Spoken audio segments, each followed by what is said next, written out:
Let's explain what happened to people who haven't watched the documentary to the deceased military officer. Yeah. So right after the three girls came within 8 to 10 feet of this creature or being or entity or ET, whatever you want to call it, about an hour later, it was about 3 o'clock in the afternoon, I would say probably maybe around 5 o'clock, there were two military guys on patrol on the lookout for something unusual, is what they were told. They didn't say a UFO had crashed. They were on the lookout for something highly unusual.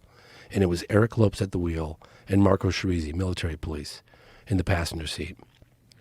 They were about 1.5 blocks to 2 blocks away from where the girls had seen the creature a couple of hours earlier.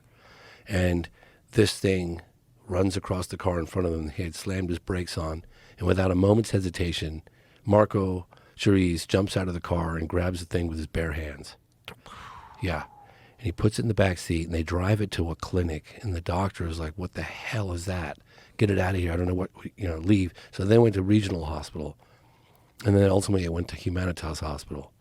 And so we have testimony from military ex that when he drove it from Humanitas Hospital, it's in the movie, but he drove it from Humanitas Hospital to as a military base where it spent the night in the truck for one night, and then it went from there to Espasec Campinas.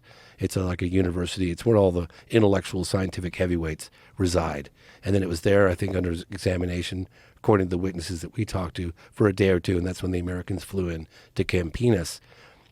And we have the radar military control officer who came forward last year, actually 2 years ago when we were there filming for the last time. His name is Marco Feres, F-E-R-E-S. And he came forward for the first time and he said, yeah, in January of 1996, this plane came in, USAF, he kept calling it, United States Air Force, came in and didn't have the authorization of the Brazilian government. And he was like, this thing can't land.